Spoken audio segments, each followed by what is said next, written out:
Welcome everyone to Comics from the Multiverse, episode 339. I am Peter, and joining me as always is Matt. Hey, what's up? This is a DC Comics podcast. We get together and we talk about the DC Comics we read this week. Coming up on this week's show, we have Lazarus Planet Alpha, issue 1. We have The Flash, 790. WildC.A.T.s, issue 3. Danger Street, issue 2. And The Human Target, issue 10? I forgot to read the number. Yeah. Plus, I'll be looking at Swithin's Day for a Patreon book. So, what is that? It's like Grant Morrison. This is my post Animal Man slot. Yeah. It's just a one and done, but that's what I'm looking at today. Is it Swithins or Withins? I wasn't sure. Swithin sounds more like a name to me. Yeah. Swithin does not. But if it's Swithin, I will accept the judgment. What's funny is that I looked it up and apparently it's a UK thing and I've never heard of it before. So it's pretty great. Fair enough. But more on that later. Yeah, no, it is. It really is. You weren't kidding, post Animal Man. I thought you meant it in the way of, oh, I'm done with Animal Man. So this is, but no, this is like the next thing he worked on. Oh, I didn't know that. I just meant it's what's replacing that for one slot. Back to more of a DC thing with the next month, but this is the one done. So yeah, that's what's coming up on the show. Obviously, our annual episode just went out. Time of recording went out today for everyone. So hopefully everyone's enjoying that and the results and the shenanigans. But we're now properly at 2023. We can now leave 2022 behind. We have Dawn of DC on the horizon. As the ad says, a year-long initiative. Yeah, and we know what all the new books are for the first half of the year because there's that big list with them all going up to June. What's in the back half of the year, we'll find out. Maybe we'll get some hints in the next solicits. Actually, why would because it's April solicits, but I don't know. Maybe they'll have some, little hints there. Yeah, maybe. So yeah, we'll get into all that stuff. But it's a new year, Matt, and it is. I was thinking to myself, maybe we should make some changes. Maybe we should do some things differently. And I know what you're doing. You're not going to get me. What are you talking about? You're talking about doing things differently. Just give us the ComiXology top 10, would you? What have I become? I had a whole bit where I was going to suggest that I wasn't going to do it anymore, and then swerve you and do my thing, and you're just like, nah, just give it to me, get it over with. Nah, I know. I've learned. So, all right, well, there's always time for a ComiXology top 10. I'm not Connor, who you can give hope and then just pull away and watch his face die a little bit. I've learned. Coming up on 10 years of recording together, Pete. Yeah, I mean, hell, we just did annual number 7 of this show. We started this show in 2016, so this will be year 7 come May. Yeah, it'll be 7 years anniversary. So look forward to that, I suppose. But yes, ComiXology top 10. Looking at the books that came out on Tuesday, which are DC's books. So what do you think the number 1 selling book as of right now in ComiXology is from Tuesday's books? I'm gonna guess the thing that's closest to an event, and that's the Lazarus Planet Alpha. That is correct. That is number 1. So very good. Number 2 is The Human Target, issue 10. Hey, yay. Number 3 is Batman and Joker, The Deadly Duo. Okay. Number 4 is Danger Street, issue 2. Number 5 is The Flash, 790. Then number 6 is WildC.A.T.s, issue 3. And then number 7 is Batman Urban Legends, which I think is the final issue of that. I could be wrong. Yeah. And then we have number 8 is Batman Incorporated. Number 9 is Wonder Woman 795. Ooh. That'd be under like WildC.A.T.s. Certainly feels like it's underperforming. Maybe we need a creative shift.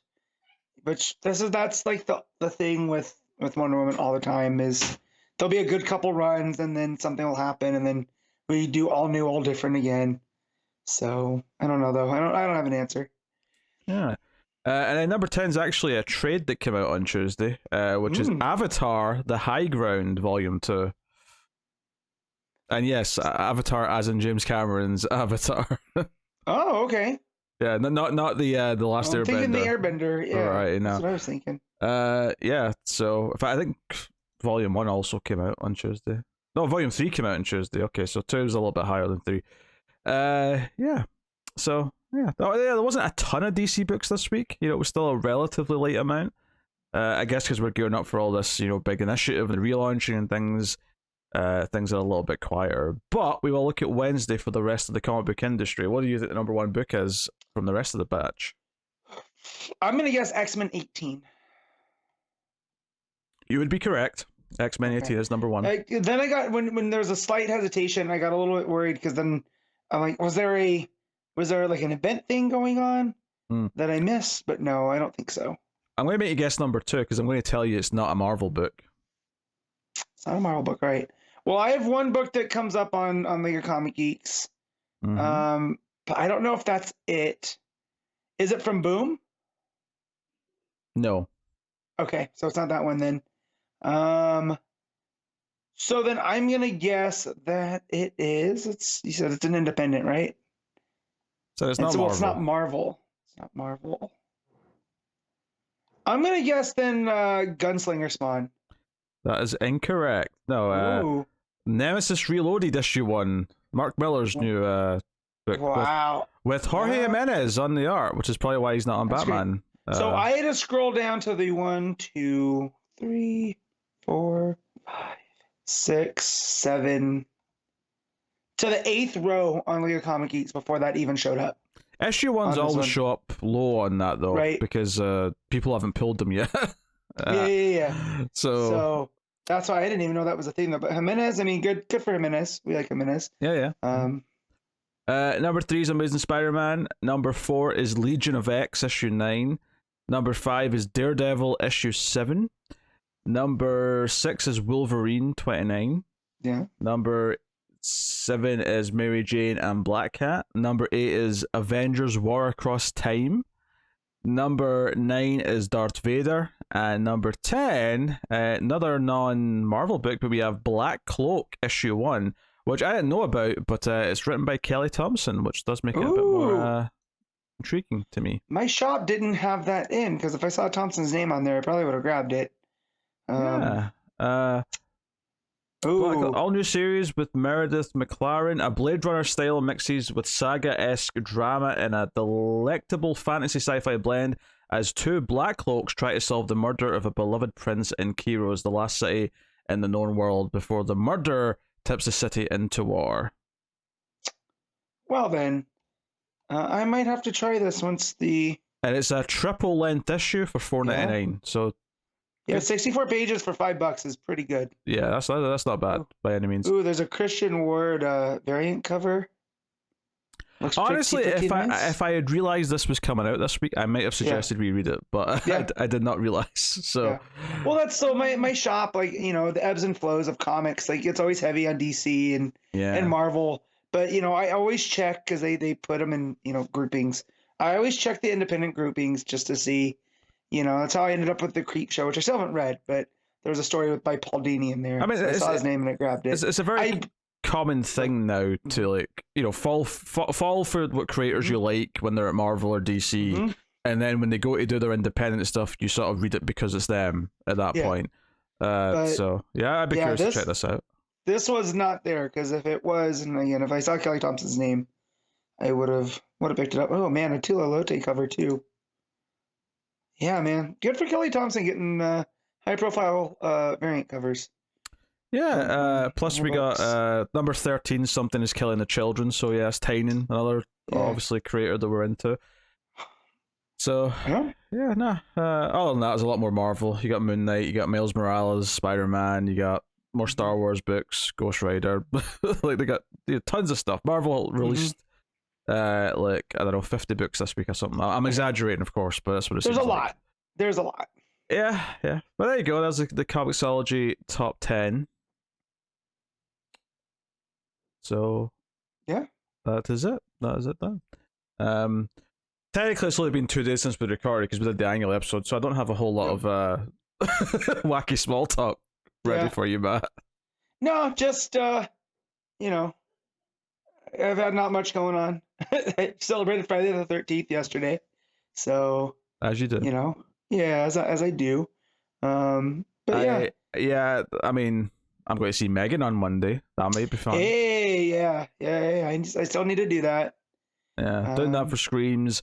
Speaking of which, actually, I won't mention it too much because it's a bonus episode, a collector's cut. I did it for, but I did. This is DC related. I did watch the Batman versus Teenage Ninja Turtles animated movie. I should watch it. My friend gave that to me because he keeps all the digital copies. And he just throws me Blu-rays. I have that on Blu-ray. Should probably give it a watch. Honestly, I was pleasantly surprised. I went in thinking it would be mediocre and bland because most of the recent DC animated movies I've seen have felt like that. But surprisingly not bad. He said it captures the spirit of the animated series, but also the turtle cartoons. So, and it does both of them very well. So, yeah. Yeah, surprisingly violent in places as well. Man. So does that mean we get Batman up against the foot? You get Batman versus Shredder. I figured that much. I didn't want to, give it that away, but yeah, just the idea. Well, I read the comic this is based on. This was a Tynion and Freddie Williams II comic. Oh, it's based off of that comic. Yeah. Oh, I didn't realize that. I thought this was just them putting properties together for a movie. Oh no! This is based on that comic. Shoot. Yeah. Oh, nice. So, cool. But no, decent time actually. I was surprised. We're doing all the Turtles movies for February, and this was kind of the bonus episode. So, but I thought I'd mention it since it was Batman related. So, did you do TMNT as well? Well, we've not done them yet. We're saving that for later in the year because the reason why we're doing them is because there's a new animated movie coming out later this year. Cool. We're doing all the live action ones for February though. Yeah, that one holds a special place. That was the first movie me and my now wife saw. We went, and funnily enough, it had Chris Evans as Casey Jones. I was going to say the 2007 one because if you mean the 1990 one, I'm like, you're a bit young for your first date with your wife. No, that said, so when I get home and my dogs are going nuts, I will, from Secret of the Ooze, yell, how Shredder yells at their babies. You brought me babies. Babies. Yeah. So I'll call my dogs when I get home. I go, my babies. And so she heard me one day. She goes, what are you doing? I go, oh, it's from Shredder. Secret of the Ooze. She goes, I don't remember. I go, guess what we're watching? So we started watching Secret of the Ooze, and then on until we went to bed. But yeah, oh man, that one still holds up. A lot of fun. I think the first movie holds up. We've not watched past the first one yet, but I've got a feeling that I'll think Secret of the Ooze, well, I have nostalgia for it, is a lot sillier and kiddie. Yes. Yeah. Well, the third one did make me cringe. So yeah, the third one sucks. From what I remember, and I've never actually suffered through the Bay produced ones, so I don't even know what to expect from those. Wait, I thought you did. I thought on our old show we covered the first Bay one. No, because I've only ever seen the first 15 minutes. I tried to watch it once and bailed out. So you don't even know what Buck is? No, I don't know what Buck is. I remember Alan just completely being upset that he had to be subjected to what Buck is. Man. Well, I'm going to see them soon because we're doing them all. Man. I'm not thrilled about it, but yeah. Go check out the collector's cut. January season is 70s disaster movies. This week's episode was a spoof. Before Airplane, there was another. There was The Big Bus, which is about a nuclear-powered bus that has a swimming pool and a bowling alley in it. Sounds like Snowpiercer, but before. Airplane's a better comparison with the comedy in it. Yeah, but I'm just saying, you're talking about a big bus with a bowling alley and a swimming pool. It sounds like one of the cars in Snowpiercer. Yeah. But yeah. The Big Bus. That's a title. Yes. And some more serious films like Cassandra Crossing and China Syndrome and Poseidon Adventure. But that was the one that went out this week. But anyway, I suppose we'll just start the comics then. Sure. I don't have any other juicy tidbits. We already made fun of Connor in Iceland, so yeah. I hope he makes it back. That's all I'm saying. I believe he's back. I believe he came back today. Gotcha. Good, because now I have some soccer questions for him. So don't ask me those. No, I'm not going to. But I have some for him, so I don't want to bother him when he was on vacation. But now that I know he's back, I will fully bother him. The ball goes in the net, and that's how they win a yes. point. That's not it. I wanted to more ask about the structure of the leagues and whatnot. Which he's very very smart on that. When it comes to sports, Connor's got his stuff together. His taste in movies and comics, not so much, but sports, I can trust him. I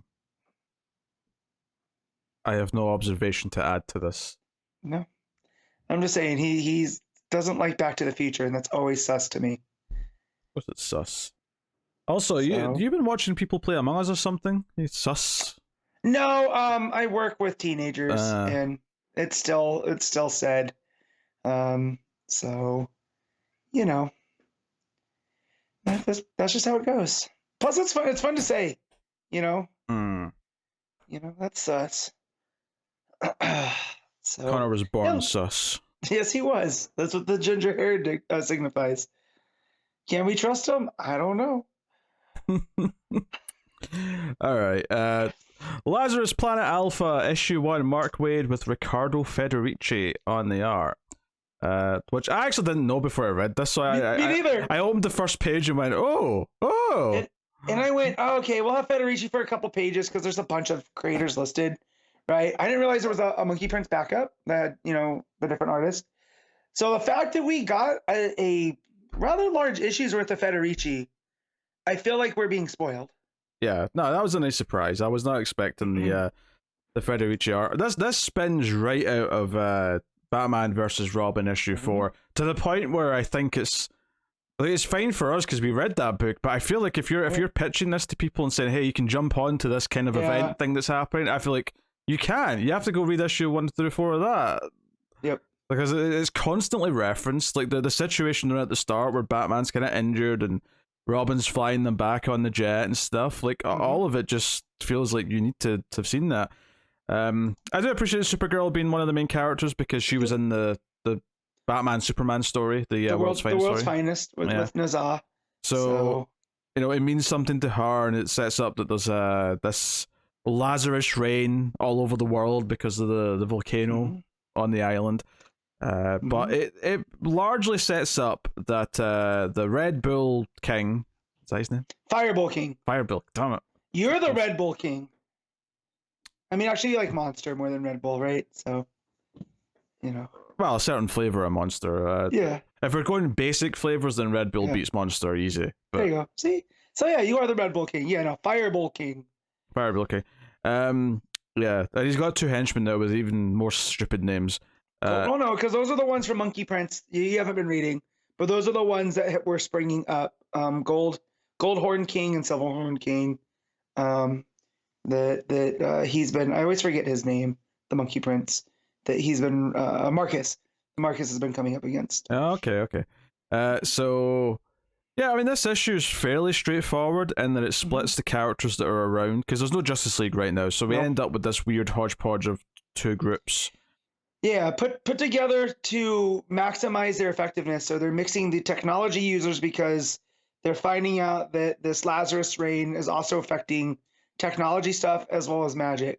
So they're not too overloaded. They're fairly spread out, which I like. I like that as a concept to get different people onto teams.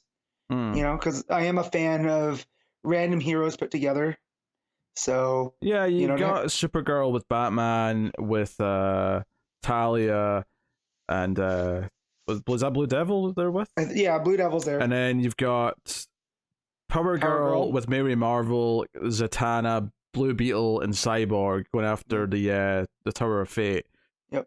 To try and find the magic users, which by the end of the issue they do. They're able to get in. Which is fun, but they each encounter one of these henchmen, each group, and so we get a lot of fighting in the middle. We do eventually get to Neza, who's already fighting Swamp Thing and Poison Ivy. So we got all that going. Who they because they felt something in the grain, they decided to take the fight straight to them, which I like. As avatars of the green, they should try to do more to protect the Earth from something like this. And do we know if this is Holland or if this is our one guy? Why am I forgetting his name? Levi. Yeah, is it Levi or is it Alec? Do we know? I don't think there was any indication in this issue. No, okay. So I don't know. If it's Levi, that's even cool too, because then that means Waid's bringing in, the Ram V era. I mean, I think right now Levi is the Swamp Thing. At least like in other books recently, like in Dark Crisis, like both of them were there. It was very much that Levi was the current one. Right. And so I think it probably is Levi, but until we were told otherwise. Black Alice has kind of a heart-to-heart with Monkey Prince about stuff that's going on.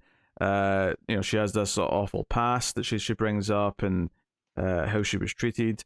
And Monkey Prince sympathizes with her and kind of starts to bond. So I actually quite liked that scene because it was. I felt like some of the middle of the issue was just a lot of fighting with the two groups fighting the henchmen. So it was actually kind of nice that there was a little bit of heart there.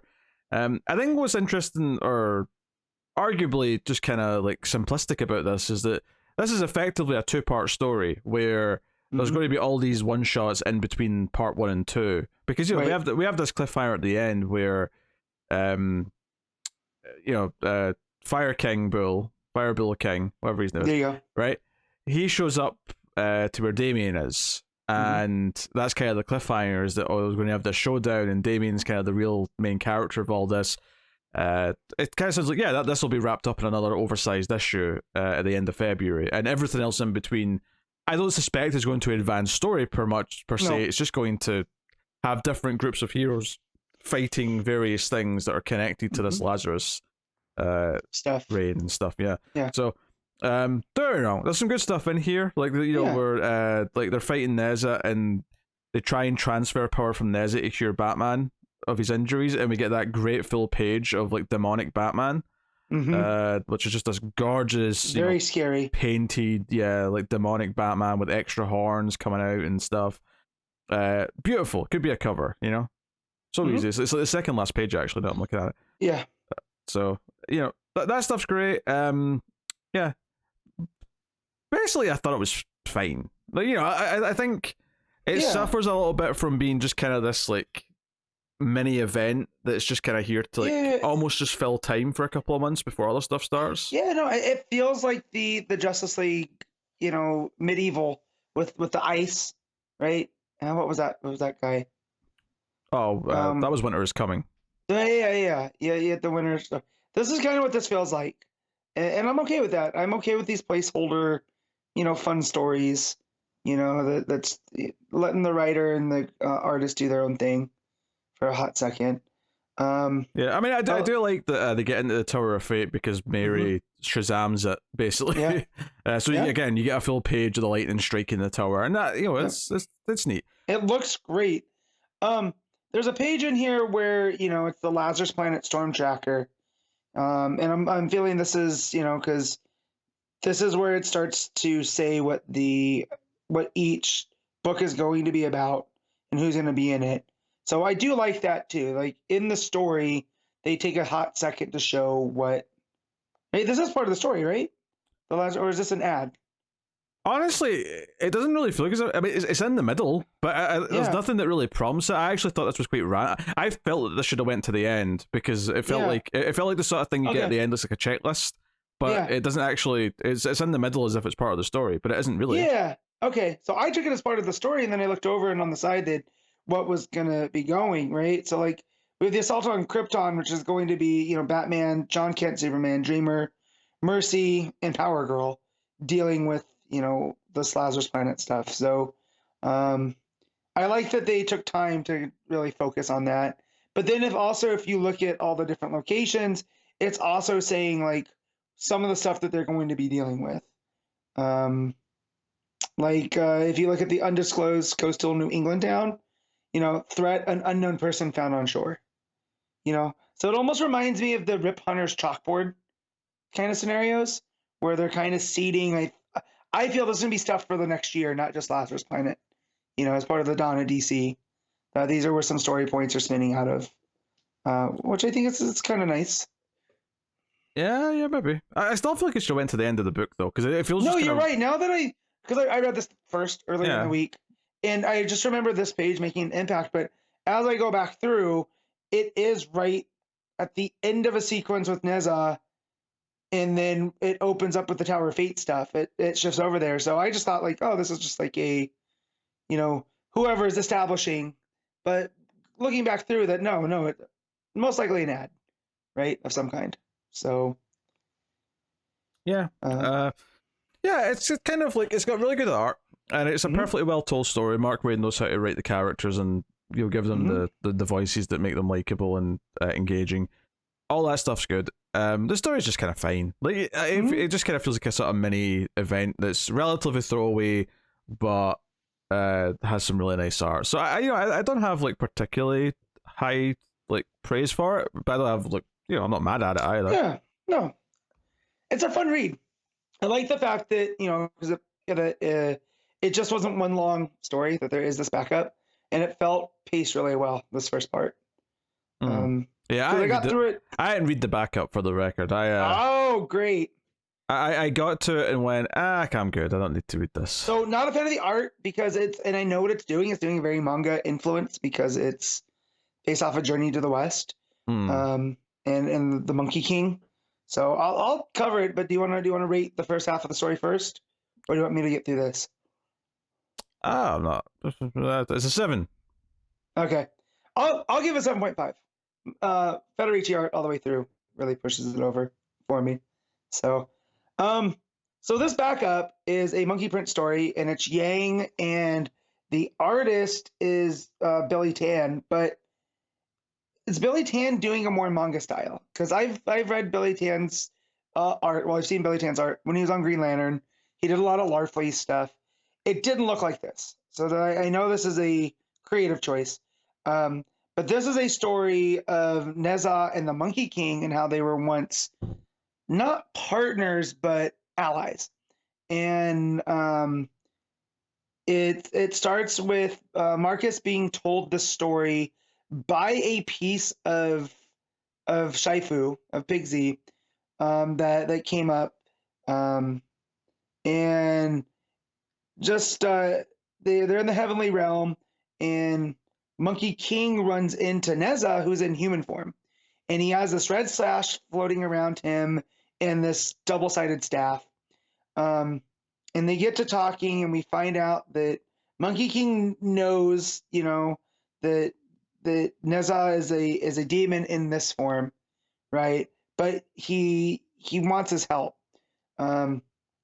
So they go, and he explains to Neza that he's on this journey for the Buddha to go from China to India to head west. So it takes place during the journey to the west, which is where, Yang has been pulling a lot of the Monkey Prince lore from. And they're up against King Bull Demon. And as part of the mission is the Monkey King has to take this a Buddhist monk named Tripitaka to retrieve a set of the sacred sutras. And so this King Bull Demon, of course, is trying to stop him. So they end up teaming up, even though Neza's like, well, I'm not worthy of this. I shouldn't be helping you. But because without my red sash, he'll revert back into the Neza that we've seen. Because this is after he had been defeated and then sent to the heavenly realm. But Monkey Prince points out, or Monkey King points out to him that, like, well, no, Neza, you have learned from your time on Earth. You are not that person anymore. And that, you chose to help me and take down the, King Bull Demon. During the fight, King Bull Demon sprouts an extra set of arms, so he's looking like Goro from Mortal Kombat, and he pulls his magical fan out of his mouth. So it's all very weird, Chinese mythology stuff. Which then Monkey King, or Monkey Prince, as he's being told this story, it cuts in and out, and he tells Pigsy, he's like, he pulled the fan out of his mouth. And he's like, you pull your staff out of your ear. It's not that weird. So I like that Yang was taking time to kind of poke fun at all of this stuff. But yeah, so at the end, Monkey King leaves Neza back with his red sash, where he gets confronted by the King Bull Demon's child and wife, and that we find out that King Bull Demon was just trying to, do what he needed to do for him, and now this team of heroes had let him basically left him fatherless, or left the kid fatherless. So Neza breaks the staff and gives the kid half of the staff. Then it says many centuries later, this is actually when the Bull Demon dies, and he's not just defeated. When Darkseid, which is from Monkey Prince Zero, Darkseid kills King Bull Demon and the princess, who's the kid's mom, leaving him an orphan, which leads Neza to raise him. And at this time, he's known as Red Boy. And Marcus puts this together that Red Boy is the one that becomes King Fire. It's King Fireball, so we're mixing it up. But and he wants to kill Neza, to which Saifu points out, things between fathers and sons are never easy. You should know better than anybody. And then that's where it ends. So it says to check out Monkey Prince 10. So we'll get the tie-in from there, which I'm pretty sure you won't read, but you guys can catch on me to get everyone caught up, since it is part of this Lazarus planet. But yeah, the art style is not my thing, but it's definitely a choice by Billy Tan, which I do appreciate nonetheless. Manga art's not for me. So I'll rate this one like a 7. So I'll give the whole book like a 7.5. I like how you corrected me with the name earlier, and it was still wrong. Yep, I know. It's just the order that the Chinese names are getting put in. It almost feels like a grab bag. I know that there's a logical sense, because like in Spanish, you put the subject after the noun. I think I might have that wrong. If you're a native speaker, you speak fluently, please correct me. But I know how to speak it a little bit. I feel in Chinese it's a lot of the same. So when you get the translations, this is where we get the, Fireball King, or King Fireball, King Bull Demon. Plus, there's just so many of them, it's hard to keep them straight. So, but yeah, it was a fun read. I like this Lazarus Planet going forward. So far, it has not let down. So, there's maybe one issue. No, because I'm counting the Batman versus Robin stuff in there too as part of that, and Monkey Prince, because I did get caught up. So, I've been in this for a little bit longer in the headspace maybe than you have. So okay. All right. The Flash 790, Jeremy Adams writing with Roger Cruz on the art. Seems like Matt liked the issue given the noise he's made. Yes, I had to do the Tim hand rub. It's because I really enjoyed this. Feels like classic Flash in the best way. So, well, this is the first part of the 1 minute war, and it sets up that this is a full Flash family story. We get numerous Flashes and Speedsters. To basically sum up what the premise of this is that there's this alien race that are invading Earth, and the way that they take over planets, which they sort of tease at the start, and we find out through the issue, is that they're big ship, they're big. It's not quite penis shaped, but like that second page is very phallic looking to me, with it coming towards Earth. But as that's arriving on Earth, the way that they conquer worlds is that they slow down time, and everyone kind of effectively freezes in time. However, what they're perhaps not expecting here, what their sister's kind of getting at, is that all of the speedsters in the Flash family are unaffected by it. They all, because they can move, it's super quick. Because the Speed Force. Yeah, or just maybe it's just a connection to the Speed Force. They all don't freeze. So a lot of this first issue of this story, there's a little bit of setup. There's like a barbecue or whatever with Wally's family and Animal Man's family, so we get that kind of going, plus there's some Titans in the background. But by and large, this is us going around where each of our speedsters are. So you get Wally, Barry, Wallace, Bart, Max Mercury's in there. Max, Jesse, the whole shebang.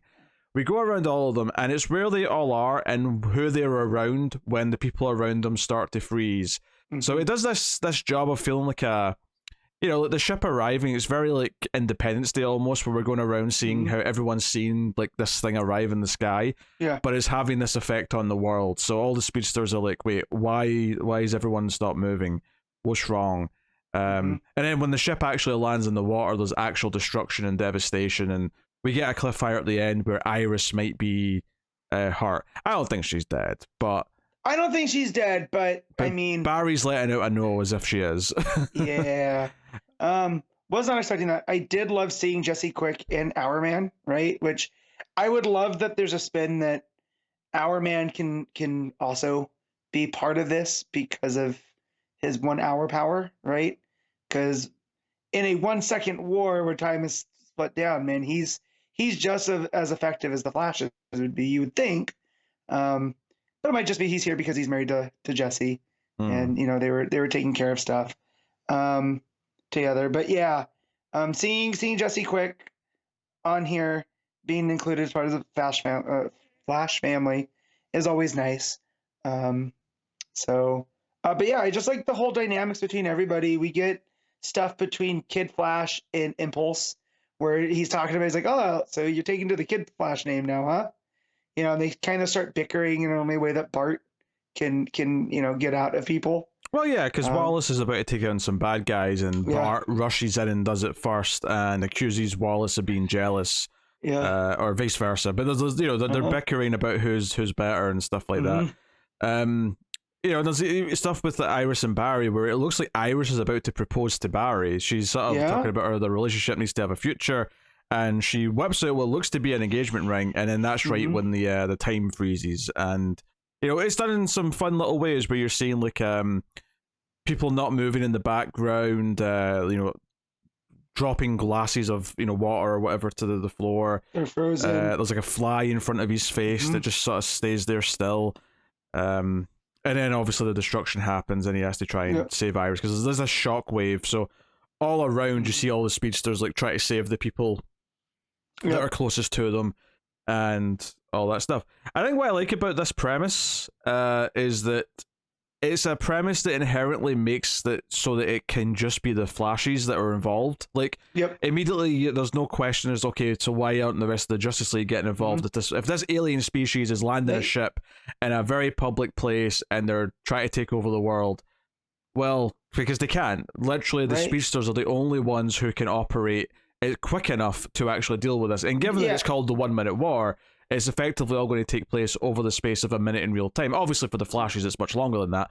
But to the rest of the world, it's only a minute. They're not aware, So, like, the Supermans and the Batmans and the Wonder Womans aren't aware this is even happening yet, And even if they were, it's the 1 minute war, right? It's going to take them, even Superman, more than a minute to respond, you would think. So, I like how that's baked in, that this is a Flash family event. I just think conceptually it's really strong. Like, it felt like a really good strong premise just from this first issue, to just give them something that's unique to them that only they can solve. And not so much that the villain that we get a glimpse of seems that interesting on his own, but I think just the gimmick of how they actually try to attack should make this a pretty memorable threat for the Flash family. So and it helps that it's not somebody like the Dominators, people that we've seen before either. That it is a seemingly new group, and they launched like almost like this arrow into the earth and then set up this wall. And the fact that this leader of this invasion is like begin the culling, man, it makes it pretty dark, too, which is a nice counter to the Flash, which is Flash books tend to be a bit lighter, so I do like that dynamic at play here. But Adams really knows how to use the Flash family effectively. I really do feel like it's become, not just Wally's family, but the entire Flash family. And I appreciate that. Well, there's only one issue of that so far, really. Right, but this could have just been Wally's, you know what I mean? Like, but the fact that we've gotten him and Wallace throughout Adam's run, it just... I feel like he is writing this with the Flash family in There's been mind. sprinklings of the other Flash family members throughout the run, but I would say this is the first issue where it feels like it's actually trying to bring them all together. But certainly it's been Wally's family's book, and it has been that since the start. So showing them all together, which really does beg the question, because I'm not sure if they actually... Because I don't think we go back to them in the book, do we? Like, because we start with them, so we don't get much of what actually happens once everything freezes with them. We get kind of just them looking up into the sky and seeing that something's coming, and then we go to all the other family members around different places for the actual more sizable things that are about to happen. Yeah. So we don't actually get a solid answer if, say, okay, is Iris frozen because she technically has speed powers right now? We don't know. Not Iris, Linda. Linda, sorry, not Iris. Yeah, you're right. I'm mixing the spouses up. And then the kids. Well, it makes sense that Irie probably isn't frozen, but maybe her brother is because he doesn't have speed powers. It's not exactly. Yeah. Yeah. His powers aren't exactly Speed Force based, or so. Because it seems like people that can touch the Speed Force are the ones that are not bothered by this. But it's especially notable to me that we don't get a hint of what happens to them. I mean, it starts with them because this is Wally's book first and foremost, and you've got this big happy occasion with people celebrating, which again is a nice sort of like, so when the bad stuff happens, it feels like, oh, we just it's rating 101 is like, if people are too happy, it means something bad's about to happen because you're going to feel the gut punch of it even more. So I think that's smart from a rating perspective, but it is very interesting that we don't really get, because we cut back to the others, like, we introduce Jessie and then we come back to her when the actual ship arrives. We go back to Wallace and Bart, even though we've already introduced them, whereas we never go back to that barbecue scene. I don't think we do. I'm skimming through the book now. On the page where we see Jessie and Bart and Wallace, Wally's running over to the kids and just says kids. Oh, so we get one panel. That's the last, but that's it. Yeah, we get one panel of them running towards the kids. Okay. Yep. And then you have Barry getting thrown through a window. You have Jessie trying to, respond to some rubble that's being thrown. And then she gets knocked back, and then you have Barton and Wallace. Yeah, that wasn't Barry. That was Jay getting thrown through a window. Oh, that is Jay getting thrown through a window. I got thrown off because of the blonde. Yeah, that's him in the bar. Yeah, that's right. So, yeah, really strong issue. My only real critique, I think the art is solid, but I was a little disappointed that it was a different artist because I preferred the regular artist. Pensika. Yeah. Yeah, there's nothing wrong with Roger Cruz. I just feel like some of the facial proportions are a little bit off sometimes, like especially at that barbecue in the beginning, and then the page right before, or it's on the page, the moment right before it looks like Iris is going to propose. Barry's face looks a little bit weird, like the proportions seem off. They're just little nitpicks, though. I mean, the art, it has a fluidity to it that I always love in a Flash book. And like when we get that Max Mercury scene, it looks really great. Just like the breakdowns there. So, but yeah, the art's fine. Not my favorite though. Definitely Roger Cruz isn't, setting my world on fire. Yeah, I definitely preferred the regular art. So it was a little disappointing. Even though this story feels like it's probably the biggest story of the run so far, it feels like an event within the run, if that makes sense. Mm-hmm. It feels like a turning point in the run. So I'm glad it feels big because I've enjoyed this book all throughout this run, from sort of good to sometimes bordering on great degrees, and I kind of like that this feels like it's elevating it a little bit, and it feels like we're actually hitting like a real stride and like a real big Flash story, which is cool. So yeah, this is actually shipping twice a month while this arc is on. Yep. So we'll have another issue relatively soon. No, next week. I already peaked. So, well, that's back to back weeks. That's quicker than yeah. That's quicker than I mean, that's still twice a month, right? So, but yeah, I peeked forward to see what we got coming out next week in Flash 791. So next week's pretty busy. So I would have liked for it to be on the next week, but yeah, I'm surprised. That makes me think this one got delayed a week. Maybe, let me look. Yeah, no, you might be right. Yeah, because then there's none the following week, and then we're back to the 1 minute war special on the first week of February. Yeah, that makes me think this one got delayed a week, and that's why there's two back to back. Because from a scheduling perspective, that doesn't make any sense. No. To have them back to back. So, although weirder things have happened in comics, of course. True. So, yeah, no, it was an exciting read. It feels like a much, honestly, comparing this to Planet Alpha, this feels like a much better event, to be honest. Yeah. It's just a story within the Flash book, which is nice because it just feels like a big pivotal story in a longer ongoing run, as opposed to, oh, we're doing all this wacky shit to make it feel big. This just feels big in and of its own world and of its own context, which it feels more contained. Which feels more important to me. It feels more impressive. Or I shouldn't say that. It feels more impactful to me to do it that way. So, all right, what are you giving Flash 790? I'm gonna give this an 8. I'll go the 8.5. There you go. I'm feeling quite happy about it. So that's Flash 790. WildC.A.T.s issue 3. Matthew Rosenberg writing with Steven Segovia on the art. This is a book that I am continuing to read because there wasn't a lot out this week. Yep. I will tell you that if this was a week like that's coming next week, this would have gotten skipped. And it's no fault of the book's own, just because it's low in the priorities. Well, I want to give Rose. I don't know. It's weird because like I'm reading it and it reads fairly well enough, but like it keeps throwing more and more characters at me, and I feel like I've still not learned who the main characters are, and I'm just kind of like, I feel like I'm just going through the motions when I read it now, because like, and it's only issue 3, but not that far in, and I already feel like, I don't know, I feel like I'm close to just saying, nah, I'm good.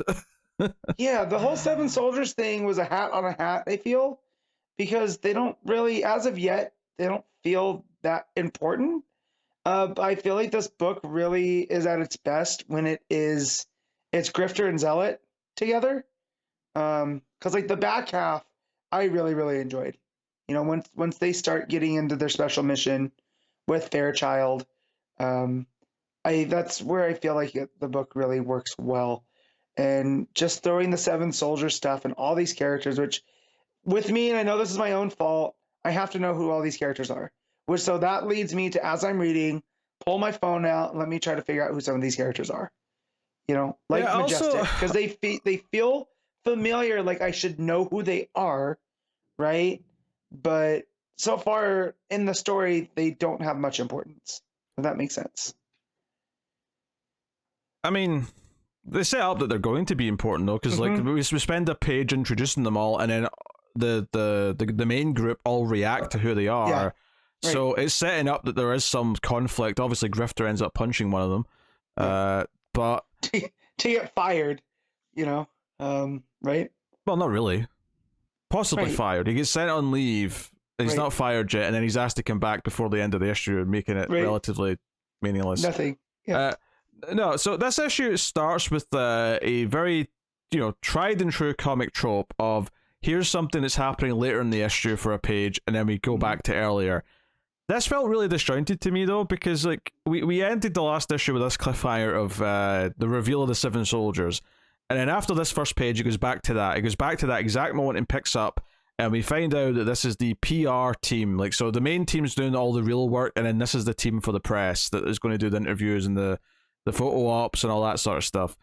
And I just kind of felt like it's almost like there was a lack of confidence where we have to promise there's going to be action later, and I'm like, it's a comic book. No one would have been worried that there wasn't going to be action later in the issue. So it feels just really disjointed for me, because like if you're going to pick up straight where the last one left off with its cliffhanger, then just start with that. Right. Just start with it. It's especially since like, but I mean, I'm not saying you can never do it, but I think in this case, because like you're introducing 7 new characters immediately, don't like muddy my mind with like action to come later. Like, I agree, because making it messy to me. I remember, them introducing this new team stuck in. So when I open up the book and it's Grifter falling off of a building or whatever, I'm just like, wait, what happened to what the press con? Like, who are these new characters? And then so it goes back to the thing, and then page 3 is a 16-panel page introducing all 7 of these characters, and each character gets a reaction from someone else on the main team. So there's a lot going on in that page. Yep. And don't get me wrong, I like the idea of there being a PR team and then the real team that's actually doing all the dirty work. Like that, there is an interesting concept there. Yeah, sure. And Grifter and Zealot do have their moments of humor, as they always do. But the team without Grifter sent to rescue a kid, I think. Yeah, so it's some diplomat's kid that if something happens to the kid, it's going to cause World War III. So the stakes are high up, and it looks like the Court of Owls is involved because Grifter does show up. Well, we don't know if they're involved with that, because the Court of Owls thing is Grifter goes to so while they're doing this, Grifter goes to interrogate this guy who he thinks might be related to these owl dudes that he's encountered. And it turns out that he's right, because sure enough, I mean, there's a regular bodyguard first who he throws out the window. Right, that happens first, but then a Talon shows up to fight him, and I don't get me wrong, the funniest moment of the book might be Grifter is his narration saying, "Oh wait, I'm actually right. I was right. Yeah. My hunch paid off. I'm right. Damn it." That's right. I conflated the two just because of the actiony sequences. Yeah. There's no owls. I mean, they could still be connected to it, but there's nothing in the issue that connects them to the kid that the others are saving. Yeah. But then they teleport Grifter to the others to help with that action scene, which leads to all the helicopter stuff. Yeah, I do love Rosenberg's voice for Grifter though, because he's like, "Wait, how are you gonna teleport me?" He's like, "Oh, we injected you with nanites." You did what? And as he's saying like, "You did what?" They're teleporting him away from this fight with the Talon, and the pacing of it does make me laugh on a consistent basis. Yeah, no, the actual way the story's told and the action is laid out is by and large entertaining. Yeah, there's just so many goddamn characters. So many characters, so much going on, and it's But yeah, I do love when Grifter does show up. It's so many characters as well that are new to us, right? I mean, I know they're not all new. In fact, most of them aren't. But but for us specifically, most of them are new. Yeah. Well, like Maul, the one character that looks like the Hulk. I remember him from, like the '90s WildC.A.T.s stuff. Like you'd go into the local comic book store and they'd have posters, and I recognize him. I have no idea what his deal is. You know what I mean? Not so there's a lot of that. Or like Majestic is. I remember a Majestic comic book in the early 2000s when I was starting to get back into comics, but like, again, I feel it's a kind of Shazam-y thing where he's actually a kid and there's some modification or whatever, like he's like Science Shazam almost. But I could be completely wrong. I have no idea. And honestly, I think I felt a little bit annoyed as well that there's this action scene where the helicopter goes on for ages. And then it kind of ends with him just still falling. Like, it ends with him still falling through the sky from the helicopter thinking he might die. And meaning that we've not actually advanced past what that opening page was, really, beyond a few seconds anyway. Because they teleport everyone else out with their nanites, as has been set up. But he's still just falling through the sky. Yeah. So, yeah. But I do like what with Fairchild, right? That happens here where Fairchild talks to the kid, right, to put the kid at ease. I like that. I like that scene. So there's some good little character stuff in here. But yeah, it is kind of a grab bag of a book. Where there's some stuff I really like, and there's other stuff that I'm just gonna on. But it's not like I'm never annoyed that I'm reading it. Like this is a fine book. I don't mind that, that Rosenberg, because I can tell that Rosenberg and Segovia both are putting some work in on this, Yeah, I think I'm done. No, yeah. I'm going to stick through. I say this right now, unless it's a super busy week, I'm going to stick through the first arc. That's what I tend to do. I'm not going to be like, Connor with his Red Hood, but I'm going to stick through just to see where this goes.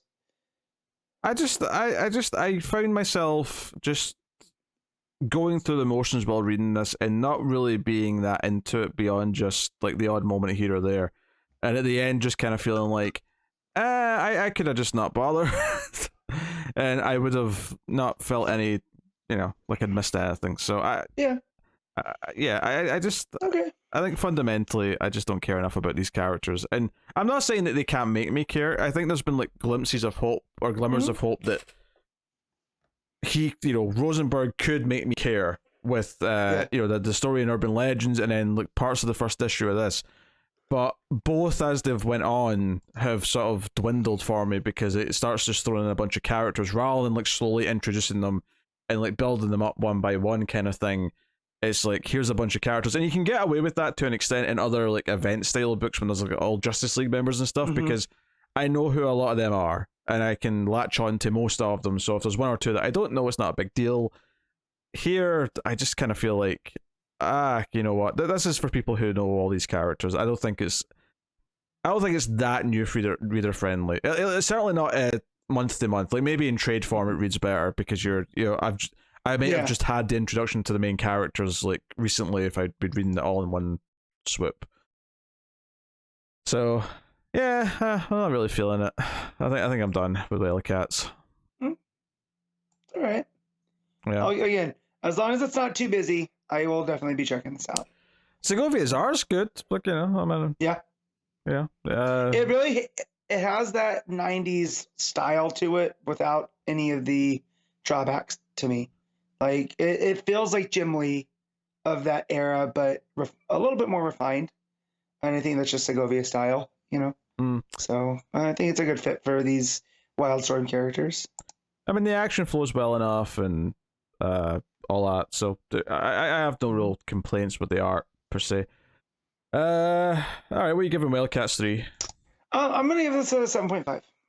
Yeah, I'll just give it a fair 6, I think. Okay. But yeah, I think I'm good. Okay, Danger Street issue 2, Tom King writing with Jorge Fornés on the art. So, I could have used the previously on and like a list of the characters that were in it at the start of this, because there's a lot of characters in this book that again are largely like minor characters that most people wouldn't know prior to this story. So I think to compare it to WildC.A.T.s for a second though, I think this is doing something far more interesting with the way it builds its story around all these characters though. So even though I don't know a lot of them from before, it's almost compartmentalized the characters, right? Like we have Lady Cop and the Danger Street kids, right?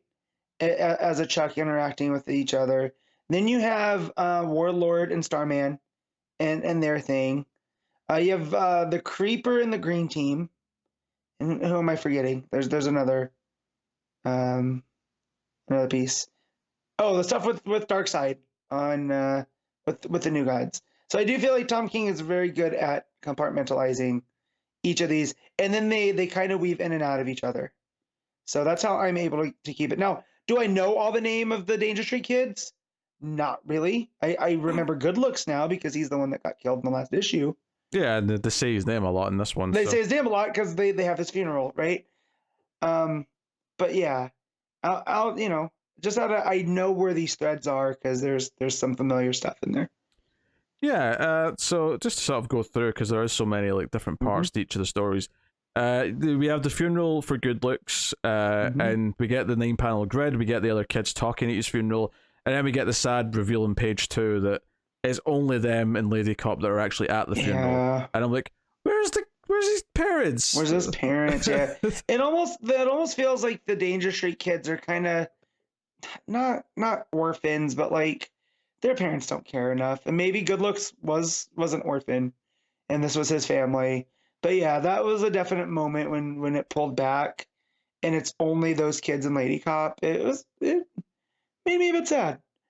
Yeah, no, it's the idea that they're forgotten, that no one cares, and then we go to Warlord and Starman getting a hotel room, and like Starman's obviously riddled with guilt because he's killed a child in the last issue, and it really sort of plays with that throughout his part of the story, where later on he's like saying, oh, we can fix this, maybe we can use Fate's helmet to like change things back because he wasn't supposed to die, so we're just putting things the way they should be. And it really makes, because if you remember back to issue 1, their thing was that they were trying to prove that they were worthy of being on the Justice League by summoning and potentially beating Darkseid. The fact that sounds ridiculous in and of itself, but not only did they fail to do that, they murdered an innocent child. Yeah. Like, talk about, a Job, I've made a huge mistake style moments here. For sure. I didn't even think about that, but yes, it is very much, I made a huge mistake. Yeah, but more devastating than it's told. Yeah, obviously. I mean, because I do like how Starman points out, like, we have Fate's helmet, we can do magic. But I was like, yeah, the last time you guys did it, a kid ended up dying. So how much worse is this thing going to be trying to bring the kid back? Right? Yeah. I mean, which is why I don't think Warlord's entertained it for a second. Right. He doesn't. Right. He's not on board with this plan. This feels like Starman grasping out of desperation to try and fix it because he can't live with what he's done. So there's a lot of weight to that part of the story. We have the Manhunter blowing up a yacht that's got rich people on it, and then we have a great page where he's walking out of the water with the fire in the background. It's really pretty, and that takes us to the Jack Ryder stuff where he's on his new show that the Green Team have given him, but the one sort of catch to it is that he has to like basically shovel propaganda about the Outsiders and blame them for this terrorist attack.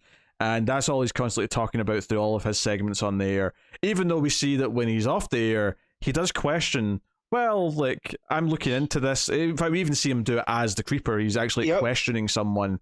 Someone that should know a little bit of everything. And he's got this guy beaten to a pulp. Yeah. And is like, well, who are the Outsiders? And he goes like, I don't know what you're talking about, man. Like, for real. Well, that's the thing. I think we heard the name Outsiders in issue 1, and we immediately think of the Outsiders. We think of Metamorpho, Katana, Black Lightning, and Batman. Yeah. And even though I wasn't necessarily thinking it was going to be that exact squad, I was like, oh, it'll be something akin to that. But they're shielding it in so much mystery where it feels like almost like the Green Team have just made up an enemy that they want to blame for everything. Like, I'm not convinced the Outsiders are a real thing in this book. That's where I left this is the fact that we get this segment where Jack Ryder wants to talk to the Commodore, and we'd heard about the Commodore being on the ship, on the yacht, right? And the Commodore, we should make this clear. The Commodore is I assume the leader of the Green Team. He is one of the kids. So this is what I picked up on, because there's a guy that they have that what's his name? God, who's it looks like the Green Team's security guy. He's got the it's not Manhunter. He looks like the Metropolis Guardian. Why am I drawing a blank? But anyways, they have a guy tied up there. That's who I think the Commodore is, and I think no. That's the same guy that Jack Ryder was interrogating as a Creeper. Was it? Yeah, it's the same name. I have to go back and look. Because that guy looked like he was beaten to a pulp. So yeah, it was the same guy that Creeper was interrogating. So it was showing you that the Green Team are covering like any like the idea that Creeper's investigating it. They're like covering any tracks of anyone who could possibly like detect who the Outsiders are or what the lie around this is. You know, like so because there's so much going on there, I mistook that this guy was the Commodore. And that they're taking, they're creating this idea of the Outsiders. I'm trying to get back to this book's so dense. Yeah, man, Pete got me good on that one. That is the guy. Yeah, Nat the Nat. That's his name. Nat the Nat. Yeah. So Creeper's interrogating him, and when he doesn't know anything, Creeper tells him to look into it. Who will have questions, who have answers. Which next time we see him, the Green Team is like executing him. While the Commodore quote unquote is on the phone to Jack Ryder, and he says, "Oh, there's some machinery in the background. If you hear a noise, then you hear the bang, and it's like, super loud, super villainous."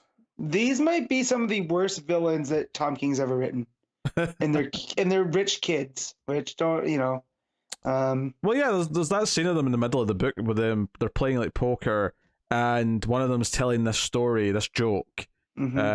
About someone asking God like how effed he is, and because he's in like a bad part of town, And he's like, "You're not effed. Well, here's what you do. You go up to like the biggest, meanest guy and you punch him in the face." So he does so, and then he punches this big guy with tattoos and says, "Okay, what now?" And then God says, "Well, now you are effed." Mm-hmm. Like, so that's the sort of humor that they're rolling with, and definitely it feels like that's their attitude with anyone who challenges them. It would seem like. So, and then the other part of the story, of course, is Lady Cop going around questioning all of the workers at all the various gas stations up and down the highway, because they think they know the car from the tire prints that was there, the one that Warlord and co were driving, mm-hmm. and she's questioning everyone who works at all these stations, and basically we get this idea that it's very futile. Like, no one knows anything. It's like, they'll see hundreds of cars every day. No one remembers anything. To the point where she's like really like down and depressed about not having any leads. And the kid even yells at her, and she's like feels bad she can't give them an update and say that they've got something concrete. But then, of course, towards the end of the issue, she does actually find someone who remembers, and because they're a car person and they want they were impressed with the car, so they remembered it. And that sort of leads up for one of her cliffhangers at the end, which is, she does have some kind of a solid lead now, because we get kind of like a montage at the end where Manhunter is going to blow up something else again, because it's not even the second time he blows something up. There's another one in the middle of the book where it's the refinery, right? Yeah, it's a refinery, which is pretty dark, because we just cut to this refinery where there's like a guy talking, and then there's an explosion, and then you literally just see like a skeleton and like the guy's hard hat at the bottom of the page. It's really good stuff. But yeah, so she has a lead by the end. She has like a car, and that's what's so funny about this, is that it does feel like there's like 4 or 5 things going on, but they kind of split into 2 clear things that are connected, and I'm really wondering how they're all going to connect later on in the story, because Lady Cop and the Danger Street Kids, they obviously connect to the Warlord and Starman stuff, because that's who's behind the murder of the kids. So those are already like coming to a convergence. And worth mentioning, the kids all make a pact to find whoever did this and kill them. There's that, and then so that leads to, because there's a scene with Highfather and Darkseid, right? Oh yeah, it's a quick scene. Yeah. So Highfather goes to Darkseid, and Desaad starts doing his whole thing, and Highfather's like, I don't got time for this. I want to see my friend. And then he calls Darkseid by his given name, which is like Uxas, right? And then they embrace, because when Warlord and Starman summon Atlas, it almost is like this first domino falling of the death of the New Gods. That's how I read that, right? And that's that is a very Jack Kirby-esque thing. They killed Atlas, right? Right. And so he goes, Atlas is gone, right? And that's when they end up hugging. So it's almost like they know that their time as the Fourth World, this has always been a thing that's fascinated me with the New Gods, is that there was always this idea that the superheroes would usurp them as the Fifth World, right? They are the New Gods of the Fourth World. And that Earth, the reason why Earth is such this crux is that's the superheroes are meant to become the new gods, the gods of the Fifth World. And that was the thing that Kirby was always playing with, because, deep down, the New Gods are based off of all these different mythologies, especially Norse mythology, and that the Norse mythologies about cycle. Like when Ragnarok happens, everything just starts back up again. And what's funny about that? Next version. What's funny about this concept is that it's not like it was the big superhero. It wasn't the Justice League who killed a new god. It was these pair of idiots who wanted to prove themselves, that might potentially start a domino effect, because just by chance, not because there's actually some big change that's really going to come, but it might happen now because they believe it's happening because of this death. Right, and that's I think that's quite fascinating, because it sets up just the idea of the spread and control of information, which ties thematically into what they're doing with the Outsiders. That's what I was just getting to. Right. is that Manhunter, whatever's going on with Manhunter, is giving the Green Team and Jack Ryder the stuff that they need to dispel their information that the outsiders are behind everything. Who is this, phantom threat that nobody really knows? But if I had to guess, knowing King, the Green Team are behind that to give themselves an enemy to rally people behind, and it feels very much with what he was saying in Rorschach, right? With how that investigation went. I mean, it's entirely possible it won't happen, and it'll just be like a comparison thing thematically throughout the book, but it would not be surprising, and it would almost be expected that at some point the dingbats of Danger Street, the kids, will take on the Green Team in some capacity, and you'll have these like ultra evil rich kids versus these more likable poor kids from a shitty street that'll right now I don't see how those two end up meeting, but it feels like it almost inevitable that at some point we're going to have that conflict. Well, and if you look at the Green Team and the Danger Street, which was very confusing in the first issue, right? They all look very similar. Like there's almost like the Green Team are like a dark version of the Danger Street Dingbats. They have very similarities with each of the characters. So that's not by mistake. And then because then when you look at Apocalypse and New Genesis together, right? They're opposites of each other too. So I feel like it's just Tom King. We're definitely I line up with you on that one, right? That they're gonna have to, I feel, face off in some way, or in some way somehow. But yeah, I keep looking for who I know who that character is the Green Team's like bodyguard, or the one who executes that guy.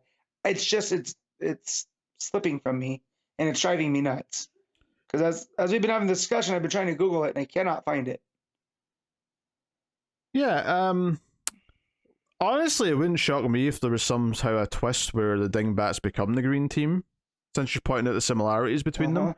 Because it's not impossible that we could find out that, given that I said that all the stuff with the Dingbats and Lady Cop with Warlord and that feels separate to everything going on with the Outsiders and the Green Team and Jack Ryder, it wouldn't shock me if somehow they do become the Green Team. Admittedly, though, there's 4 Green Team members, and obviously one of the Dingbats is dead. But if there's some weird magic at play that brings the 4th one back, right? Because there's definitely some similarities. There's one in each who wears glasses. There's one black kid in each group.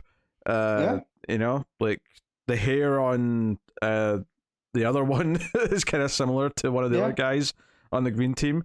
Like there is definitely some parallels between them visually. Now that could just be an intentional thing, like you said, like the good and evil version of the same thing. Yeah. But I don't know. Maybe they do something where the Dingbats become the Green Team. I don't know. I was feeling kind of that along the same lines, but I don't know. I feel like again, I've read enough Tom King at this point to realize that he likes to have these dynamics. He likes to have people to compare against each other and show how similar, but also how different they are. I mean, I feel that was his first chunk of his Batman run was Bane doing that with Bruce, right? And I feel like here with that is just like you pointed out, these are these scrappy kids from Danger Street who they're poor and they have no control over anything yet, and then they're up against these billionaire rich kids that have all the control and seemingly devious designs for the world. And if anybody can stop them, it's going to be this scrappy group of kids and Lady Cop, right? Like I feel like it's going to be the unsuspecting heroes, not the ones that we think of, that are going to be the ones that slip by. So, but yeah, it's Tom King stuff working at its best, I feel. And Fornés's art here is just great. Like the page with the creeper beating up Nat the Gnat, it's bathed in such shadow. It does give it a creepy vibe, and I hate to do that because it's right there. But like when the creeper is licking his fingers, right? It makes me feel like shivers down my spine. Yeah, no, I think the pacing for me in the art is what, and as Fornés showed this on Rorschach as well. But it's the It's the 9-panel grid into the full page reveal of the funeral. It's the build up. It starts off with a close up of Darkseid, and then it becomes more personal when it becomes more of a friendship thing than a regal sort of presentation to, like, the Lord of Apocalypse. It changes its demeanor, and the art reflects the fact that it changes from one type of scene to another type of scene. So I think there's a lot of that through it. There's a lot of smart choices made when it comes to that stuff. And this is reminding me a little bit of talking about Rorschach. It's very different story-wise, but the one thing that it is reminding me of is this idea of we're kind of piecing together what the book actually is in terms of what the mystery is, what the story is that it's building.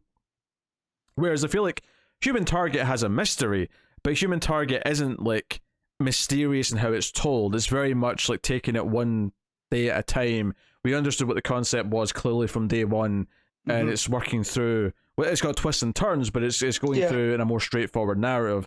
Whereas Human Target, kind of like Rorschach, it feels like we're getting pieces of a puzzle, and we're kind of like piecing it together with all the fragments that we're getting each issue.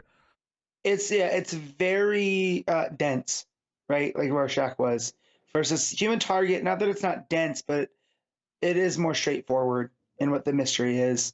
And here, there's so many different, cogs and levers and other things going on. And we're only 2 issues in on top of it. And it seems like we've gotten a lot of story for 2 issues. Yeah, we don't have the answer to the mystery in Human Target, but we know what the mystery is. Right. Whereas here, we're still even, like, there's enough intrigue, of course. Like, I don't want to suggest that this is a problem, because it's not. I think as I'm reading this, there's a fun element to actually trying to piece together what's happening. And the reason why it's still fun to read, and the reason, or maybe not fun, but the reason why it's still engaging to read, is because each story on its own has enough drama that sustains each part of the story on its own. You feel for the kids losing their friend. You feel for Starman and his guilt. You feel for Lady Cop because she wants to try and give these kids answers, and she's struggling to do so, and she feels that she can't.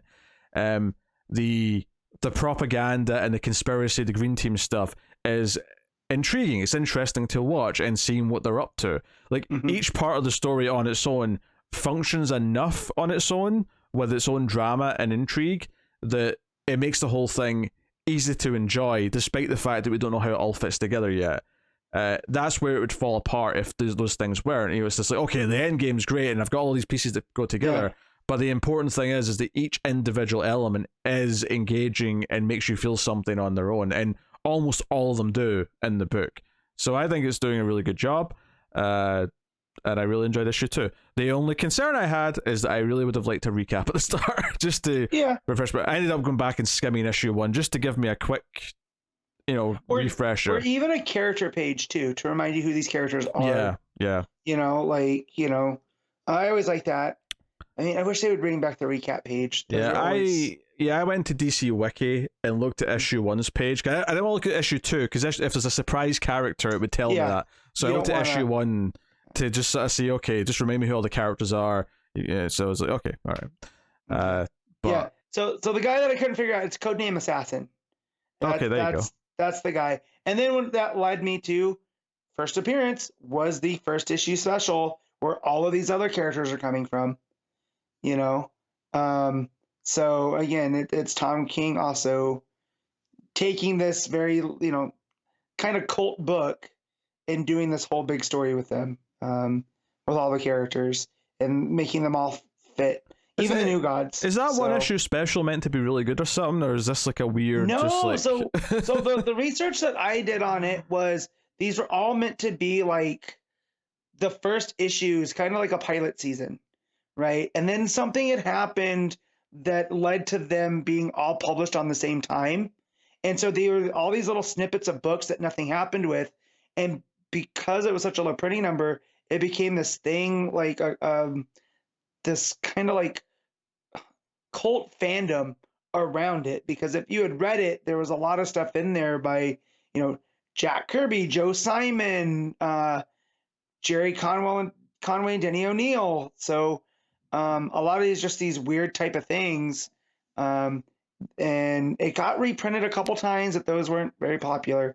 So it just seems to me like Tom King had read this thing, so many years back, and he's like, I think I could do a story out of these. Because when you pull up the list of stories, you have Atlas, the Green Team, Metamorpho, Lady Cop, Manhunter, the Dingbats of Danger Street, the Creeper, the Warlord, Dr. Fate, the Outsiders, Codename Assassin, Starman, and the Return of the New Gods.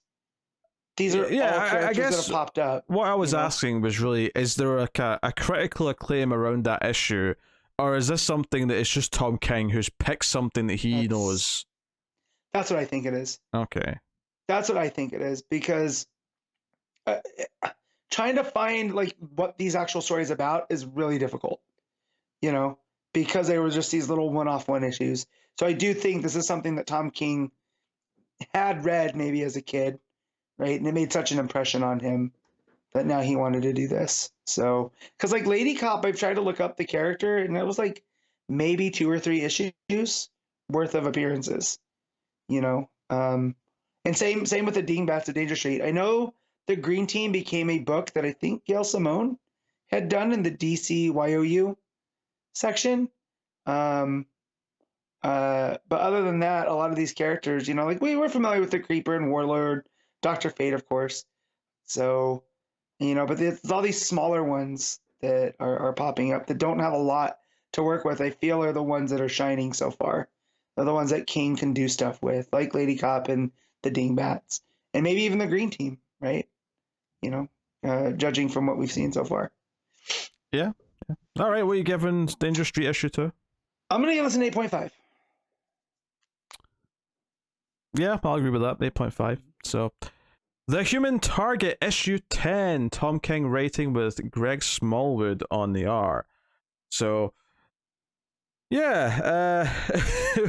Last issue was the Hiding from Batman issue, which ultimately Chance decided at the end, or realized at the end, that the reason why Batman's not coming is because Guy Gardner's not really dead. And that could, that might mean a lot of things, including the Ice is lied to him and has deceived him in some way. And the first, because obviously the book starts with him drugging Ice to knock her out so he's free to go and investigate this without her knowing. I thought, just before we get to the main part of the issue, I think the art here at the start, like the way he's given her a drink and the way she's sort of like sipping at it and saying, "Oh, you tired old man," like even just the body language on this page is like off the charts in terms of like she's trying to keep this light and flirty, and he's obviously up to something because he's had this realization, and the way it's revisited at the end when he does confront her and reveals that you helped Guy fake the death, and Guy went along with it thinking that you might take him back in a couple of weeks. The look in her face as she realizes that he's found her out is like, comparing it back to that look where she's on page 2 taking the drink from him, because it's a very similar panel in terms of its framing. Just the facial difference between the two is absolutely fantastic. So I just want to shout that out before we even get into like how he gets this information, because obviously he's going off to see a Green Lantern about it. Which how do you pronounce this Green Lantern's name? This is Nort. Nort. You don't say the G. Yeah, right? I was wondering that. So how much do you know about good old Nort? How much? I have to say. Okay, so just the quick broad strokes on Nort is created by Keith Giffen and J.M. DeMatteis for Justice League International. He was given a Green Lantern ring by a fake group of Guardians, right? So at this point, the Guardians are working with the Zamorans. There's a lot of stuff going on with them, and it was all part of this ploy by these fake Guardians to make the Green Lantern Corps as unstable as possible by giving rings to people that would know how to use them properly. So Nort ends up with it, and Nort is kind of this fumbling, dog-like alien that means well, right? But just can't get out of his own way. And he eventually becomes a full-time Green Lantern when he ends up assisting Guy Gardner with some Green Lantern help, and Guy vouches for him, and the Guardians end up giving Nort an actual ring, and because of this, they, give him menial jobs to go do, which we get a little bit here. Nort is this fan favorite character that, popped up in Justice League International, and then again in like, I think Giffen and DeMatteis did like Justice League Antarctica, whereas all these like Z-list characters, and Nort was in there, based, from the pages of Justice League International. So to see him pop up and work with the Human Target with Christopher Chance is just, a work of magic by Tom King. Yeah, I mean, ultimately, it's him going to Nart taking him to the Green Lantern like records room, which keeps tabs on where all the Green Lanterns are and what their past has been. But there's a lot of like great moments along the way, like when Nart opens up the portal to go to Oa. There's just this like great 3-page panel with Chance taking a drink, and then like the light hitting his face as he's about to walk in, and then he walks in. I mean, we don't see the portal; we just see him walk out a shot, out of frame, and it's just this greatly paced page. There's a lot of little. Obviously, the art's been fantastic in this book, so this is not a surprise to sit and praise. No, little moments like this, but it's those little moments where it makes it feel like a bigger deal. Like it's like, okay, here we go. Like it feels like a big step for him to go through this portal because of the way the art frames it. It doesn't just feel like, oh, it's just the next moment. It feels like, no, he takes this breath before he takes his step. He has one last swig of his drink and he steps out of frame. It makes it feel like just a big enough deal in the moment itself that everything just feels a bit more impactful as we're going through.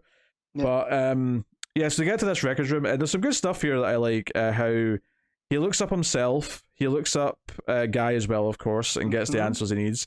But he also has the choice of looking up Ace, and even though he thinks she might be, behind like some lies and deceiving him, he still chooses not to look because he still feels that she's owed that trust. That would be breaking trust of a too high a magnitude. So it makes you like him a bit more. It makes you feel like he's got this moral code. He's got a line that he won't cross. He understands boundaries. Yeah. So that's really good. But the highlight of the issue, other than like his interactions with Ice, I feel, is probably the moment where he's done looking at his own record. That the Lanterns just keep tabs on everyone, and he admits that he's scared. He's Nort's asleep on his shoulder. The panels are getting closer to his eyes, and he's like, this is everything I've ever done. All these like bullshit things I've ever done in my life. What's next? I've got 3 days left. I'm so effing scared. Like that. It's actually a really good moment because I feel like up until this point in the book, he's never actually just said that he's scared or that he's worried about dying. It's always been this detached, I need to solve the case, because time's running out, but it's never really felt like he's actually scared of death. Yeah. So, he's finally at odds with his mortality. It's his job to die, right? Well, yeah, but like, up until this target. But up until this point, though, there's always been this thing in the back of my head is I'm like, yeah, but is this one big long con? Right. Where, because he's the human target. He fakes his death. He pretends to die to get around things. But if he's in his narration thinking to himself, I'm scared of dying, if that's really what he's scared of here, technically, because he doesn't say he's scared of dying, he just says, I'm so effing scared. So you could interpret that. Yeah, it's I feel like it's a man at odds with his mortality. But also, I feel like there's also a story about a man that's never really been in love, right? It's always been his work and his job, and that he was very good at it, and this is what he's done. But now Ice came around and has made him rethink everything, right? Because it's easy to be the human target when you don't have anybody to go back to, right? But now, like with Ice, he has developed this relationship, and now the fact that maybe she's taking advantage of this, and this is what he gets for opening himself up. And to me, that's also what scares him, is that he made himself vulnerable, and this is the cost of being vulnerable. Is, knowing that the person that you opened up to is the one that's been playing you the entire time. Yeah. And they go to Guy, he basically... he assaults Guy with some peanut butter, effectively, because he's allergic to peanuts, and says, you're going to tell me what you know or you don't get the EpiPen, effectively.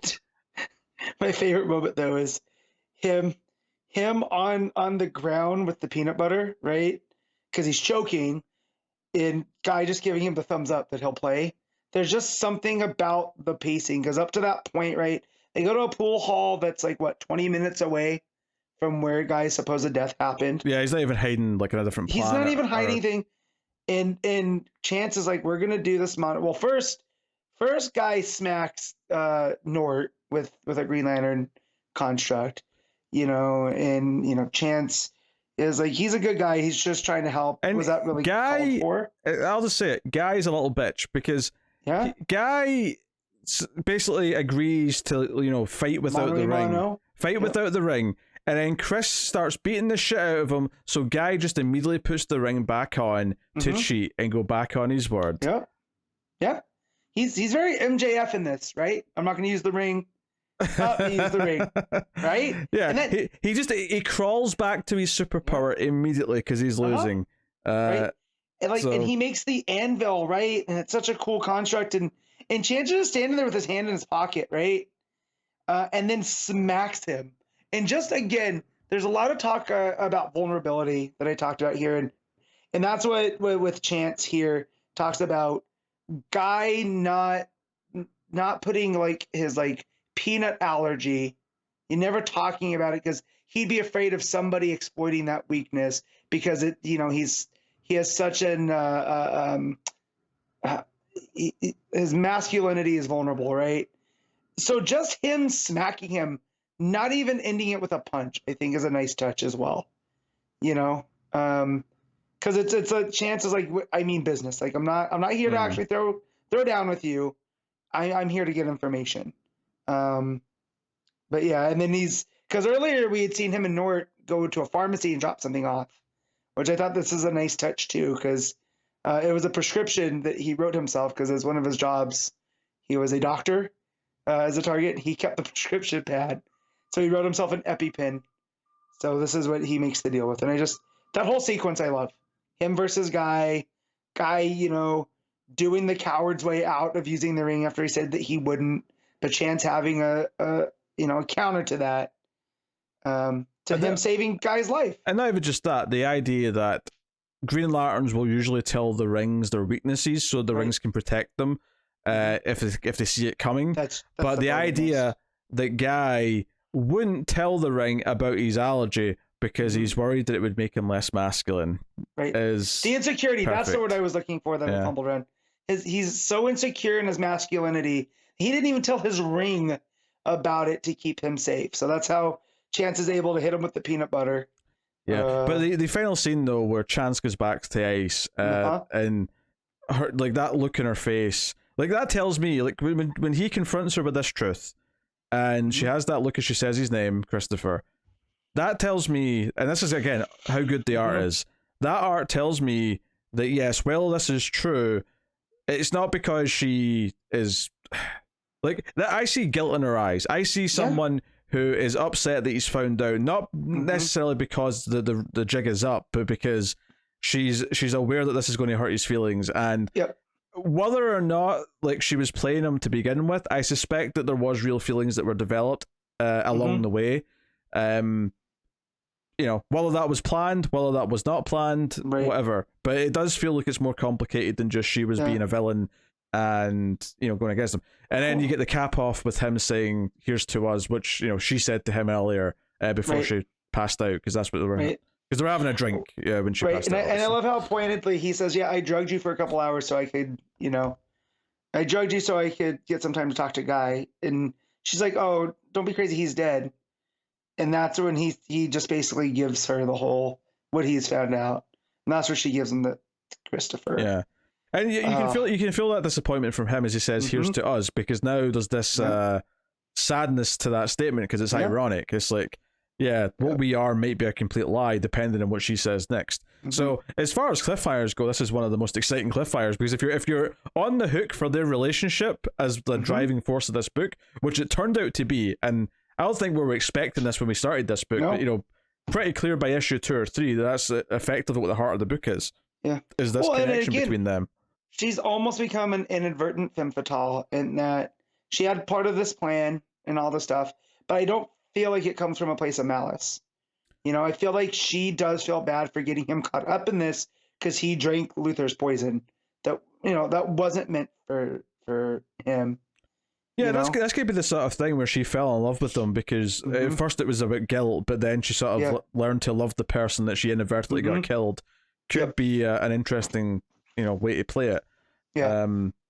But he's just caught in the crossfire, and but there's so much like that final page. There's so much like subtext to the way he says, "Here's to us." Like the sort of the feeling of betrayal and confronting her with this information, and the anticipation of where it's going. You can feel his like heartbreak, I suppose, over it, just in his eyes and in that sentence, because it's calling back to what she said earlier. Like all of that just crescendos amazingly in the ending. And I think that's the ending, the start of the end, and then the scene where he's looking at the records on Oa are three fantastic scenes that are some of the best stuff this book has done. What's so funny is that I think a lot of the stuff with Nort, because it's played for comic relief, I don't like as much as maybe most of the other issues. Yeah. So it's hard to take him getting the dog drunk, right? On Oa, so he can get into the Hall of Records. That's not nearly as good as a lot of this other stuff that's going on. And then I don't want to say the background, because it's not the background, but like you said, the subtext of everything. Yeah, I just I think there's so much emotional weight to him admitting that he's scared finally, and then like that last couple of pages where like all kind of comes together. I think just enough of the Nort stuff was comic relief, where he's thrown up on a guardian. It's amusing, don't get me wrong, but I don't love it as much as some of the other issues that have been like just phenomenal all the way throughout. I think this was phenomenal in places, and then was just good for some of the rest of it. I do love just though in those scenes on Oa, the green light over everything, right? Just because they are on there, and just the way that it plays with the shadows, like right, he has this green light from the folder that he's looking at, and when it pushes out on his eyes, when he says that he's scared, just the way that the shadow comes over his face, it's almost like a specter of death kind of deal, So there, like you said, there are some good things in there, but yeah, the Nort comic relief stuff isn't like, it doesn't bother me as much, but it's definitely not the strong point of the issue. So I got about halfway through, and I was like, all right, when is this picking up on the, on the ice and him stuff? So yeah, I think fun, and the guy scene was good. Don't get me wrong. So I think it's just a case of like the Nort stuff. Was it inherently interesting throughout as his confrontations with other members of the team that he's interviewed or talked to in the past? Yeah. But which is not to say it's bad by any means. I still thought the issue overall was great, and there's a couple of scenes that are absolutely excellent. But some of the rest of it's a little bit under par compared to some of the other issues. Yeah. So, but obviously the art's fantastic. Once again, the performances of the characters, the acting, if you will, through the eyes, through the expressions on the faces is absolutely like the top of the class stuff that you can get right now. Yeah. So I've said it before. This is my favorite thing that I've read from Tom King, and I feel like a lot of it has to do with Smallwood art. Oh, right? Very possibly. Right. So. Oh, we got 2 issues left. I can't wait to see how it sticks the landing. I suspect it will stick the landing. I don't know how it'll stick the landing. Yeah. So, very fascinated to see how we wrap this up. But what are you giving Human Target issue 10? I'm giving this a 9, a nice solid 9. Yeah, I'm gonna go 8.5. It's still a great issue, and it still has some, arguably a couple of the moments are like 2 or 3 of the best emotional moments the book's ever had. But some of the Nort comic relief stuff was a little under the book standard, I would say, for me. So I'll say overall 8.5, but really good still. So yeah, that's Human Target issue 10. So every month on patreon.com/MailFuzzTV, you can make myself or Connor read a book. I'm assuming Connor will be back soon to catch up and whatever he caught up quite quickly for over a couple of episodes last month, and now it feels like he's behind again. But I am going to talk today about St. Swithin's Day, and this is a Grant Morrison book. It wasn't quite a one shot. I believe it was released in like 3 chapters. 4, yeah, 4 chapters. In, sorry, 4 in like one of those British anthology ones, kind of like what 2008 is. But so yeah, only like 8 pages or something each. So it's like it's not too much more than a regular issue when you add it all together. So it's Grant Morrison with Paul Grist on the art, black and white, and I didn't know anything about this. This was just like, you know, the pick for the Patreon book. I actually didn't even think I could find it, and then the Patreon gave me a link to where I could get it online. Nice. It's actually available for free on a website. So wow, cool. Yeah.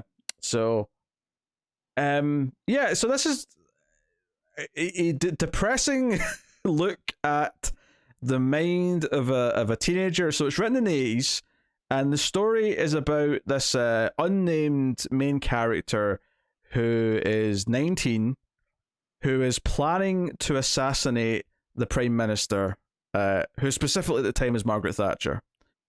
And it's basically the build up to the day that he's planning to do it, and it's like just spending time with him and how he views the world.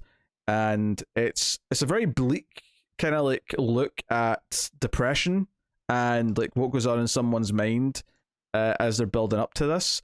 But obviously, you know, spoilers for the issue. So that's the premise without spoilers, and I'll say it's very good, just as a written comic book. With, like I say, it's almost like too intense at times with how you feel like you're getting into this guy's head, with how he views the world. But the ending is that he never actually was going to actually do it. We see him with a gun throughout the issue, but there's several things in the issue that are revealed to not be real. Like he's talking to a woman in a restaurant at one point, and then it's made quite clear that she's not really there. And at the end of the issue, you find out that he never really had a gun. He literally just goes up to, when Margaret Thatcher comes out the car, he goes up and just holds out his fingers like a finger gun and says bang. And he gets tackled by security, but like he never actually was going to shoot her. And this deals with a few different things. It deals with this idea that probably the main thing is this character feels invisible. He feels like no one notices him. He feels like no one cares about him. And it's about this idea that the only way he feels that he can have any recognition or be seen by anyone is to do something drastic. So like assassinating the Prime Minister is the thing that he's sort of latching onto. And the whole idea of Saint Within, or Saint Swithins, yeah, is that, so this was a saint, and the whole idea, and I never heard of this, but apparently some people in the UK still refer to this way, is that there's a day in summer that kind of like predicts what the weather's going to be like for the next 40 days. And it ties into sort of the mythology behind Swithin's like history. And there's a story in the comic about how his body was in like with the poor people, but it got moved to like the rich, like, you know, like crypt or whatever. And after that, it rained for 40 days or something. Like, you know, he says that this is in the comic. So you're describing what we Americans call Groundhog Day. I guess, yes. Yeah. I guess. I mean, not so much for rain. That's for winter, you know. So yeah, sounds very much like Groundhog Day, and I wonder if that's where it got adapted from. Yeah, I mean, a lot of this book is, you know, it's this main character shoplifting stuff. It's him talking about the world, talking about his life, commiserating over a relationship that he had with a girl that he seemed quite happy with, but that's ended now. And there's a lot of references to things that are very, very British. Some of which I get, you know, it references like, you know, snacks and like shops that I know, but it also references people that I don't get. So obviously this is written of its time. This was written right before or around when I was born, so I don't get some of the cultural references. But there's moments where he talks about he wishes he could just scream, and there's a panel of him screaming and like everything around him is like shattering, but he's not really doing that. So it kind of keeps reiterating this idea that he, like, you know, he thinks a lot, he imagines a lot of things, but they're not really happening. But yeah, it's a really dark read, because like the whole time it feels like it's building up to him doing this thing, and it really captures this kind of somber depression and like need to do something, and this like sense of loneliness. It's a weird to say this, but it feels very relatable all the time, despite the fact that he's planning to do something really drastic and like scary. It really captures that that kind of feeling and idea. It's probably one of the most like just bleak in terms of like the human emotion that you feel when you're reading it that I've read from Grant Morrison, and perhaps just comics in general, because it just hits you with it, and it handles it so it's very simplistic art. There's a lot of the panels will have very simple backgrounds. Like I said, it's black and white, so there's not there's not coloring in the backgrounds to sort of fill in what the walls are. There's a lot of blank white space in the backgrounds. But then there's panels at night where it's the opposite, and it's like just complete black behind, what he's whatever he's doing. Like he's sitting on a train car, sleeping or listening to a radio, and he's just surrounded by darkness. And again, it kind of visualizes the idea that he feels this lonely, he feels this isolated. So yeah, and he's also obsessed with this idea of like what people will think of him after he's done this. So throughout the issue, he keeps saying things like, "I know what's going to be in the papers in 2 days' time, and I know that everyone's going to be shocked. But what are they going to say about me?" Because he actually he steals some books and stuff at the start, thinking, "Oh, I'll give them like something to analyze. I'll they're going to find like these books on me that are going to make them try and analyze what type of person I was based on the material I was reading." But then he gives that up after a couple of days. Says, "Yeah, no, I'm not going to give them something to analyze," and he throws them all in the river. But it's this idea that he's obsessed with what people are going to think about him after he's done, because he's assuming he's going to die. He's assuming that he's going to be killed or possibly even commit suicide after he's done it. And he writes on his head before he goes to do it, even though we find out he's not really going to kill her. He writes let me find it and say the exact phrase, because he's constantly thinking about what people are going to say about him, the idea that no one really notices him yet, and this is the only thing he can do to be noticed. So he writes neurotic boy outsider on his head. He's like, "I'm going to label myself because I don't want to let them label me." And he's always talking about the rain, which ties back into the St. Withens thing. And it's this idea that he hopes it isn't raining on the day that he does this, but of course it is raining the day he does this. The rain, again, sort of being this constant source of like misery and depression along with everything else. And sure enough, you get this final big set piece moment where he walks out in the rain, puts his finger guns out, it gets tackled, and he talks about in his narration how it was worth it just to see her be scared for a moment. This idea that for one moment someone this powerful knew he existed meant something to him. And it has a very kind of like it has an ending which I think you could read a couple of different ways. You could read the ending as that he dies and he's happy after death, because he mentions in the middle of the book that he likes trains and he likes riding on old trains. And the final page, after he gets his head slammed on the ground, there's like a white panel, and then it goes to like him on a train, and he says how he can feel the sun on his face, it's bright, it's sunny, there's no rain, and he doesn't care if it rains though. He doesn't care at all. It's like, I mean, he literally says goodbye as well on this page, so it kind of feels like a post-death kind of goodbye. Or you could read it as like after the consequences of whatever he's done, he's just happy that he achieved what he did and he's on his way home. But it kind of feels like a bleak kind of like death to me. With my viewpoint of things, I read it as the latter, that he wanted to feel important, right? And that Margaret Thatcher knew who he was in that moment in time, right? And so that made him feel something again. And now that he's happy, right? That's him feeling the world, not being numb.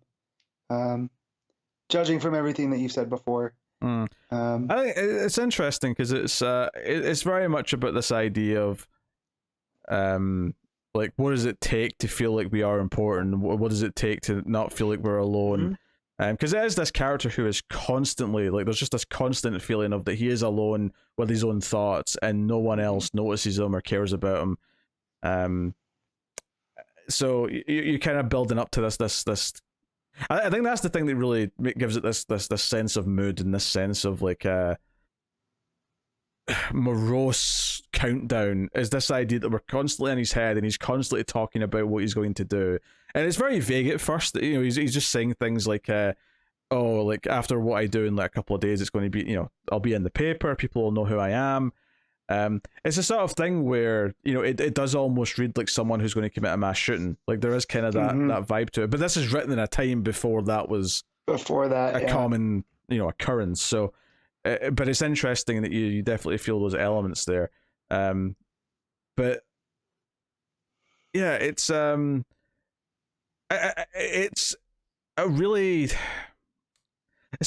strong take on someone who's depressed, I think.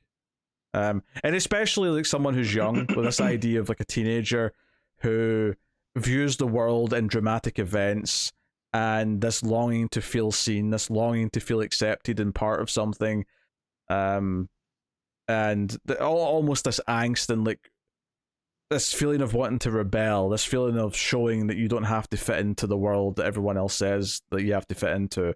Like that's like constantly there throughout it as well.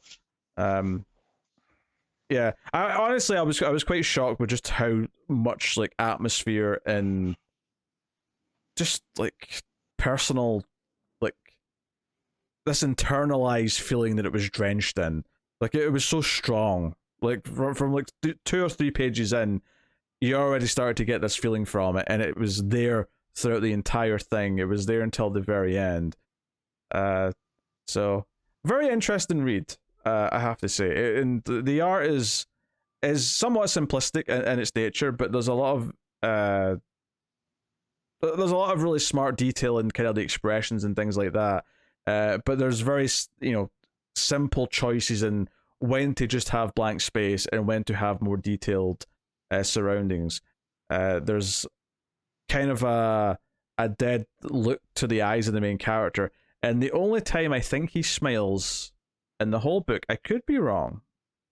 No, he slightly smiles when he's looking in the mirror before he does it, but one of the only times he smiles in the whole book is when he says bang at her towards the end and he's holding out his finger guns. It's one of the few times in the whole book he actually looks kind of happy, barring like at the end when he's on the train in the sunshine when he might already be dead. But I mean, maybe you could read that ending as the death of his teenage rebellion. Like he's it's out of his system now. He's learned to accept when it rains and when it doesn't, you could sort of say. Not that we're talking about literal rain per se. We're really just talking about when times are rough, when times aren't nice. Yeah, because there's one point in the book where he goes into his backstory with his parents and how like before his dad died, like there was this like vacation where it was sunny and everything was perfect. But then after his dad died, it rained for however long, and probably 40 days, just to stick with that running story and theme of the book. But yeah, I enjoyed this. It was a very intense read, and always felt like it had a clear purpose and intention. There was this kind of like sense of dread, like counting down to this like event that he was going to do, and then this idea that he didn't even really have to do it, and because it felt like almost like such an obvious swerve, because not only because they teased that he imagines things early on, but yeah, like I think you do imagine things even more so when you're young, and you kind of like imagine these scenarios, and it's just this idea that he wanted to live it out. So yeah, very good. So yeah, and I'm sure there's more, because he visits the town where the Saint Swithin's church is and stuff like that, in Winchester. He specifically goes there in one parts of the book. So a lot of good stuff. But yeah, no, he's an 8 out of 10, honestly. Wow. Yeah, no, really solid. Some dated references that I didn't quite get, but other than that, yeah, it's hard to fault. It's such a focused, clear story that it's telling, and it's a character study of an issue. This idea of caring about what people think of you when you don't think anyone even notices you is very much the central idea of it. So, and what that might drive a young person to do, to feel noticed. So, no, really good. So, Mm-hmm. Yeah. Well, that'll take us out the part of the show. We pick our favorite stuff of the week, favorite panel/moment, favorite cover, favorite art, and of course, top 5 books, which is exactly how many we read this week. So, yes, we'll see. We'll see how they rank. But Matt, what are you giving panel/moment of the week? It's to me from Human Target, and it's going to be when is it going to be something to do with Guy?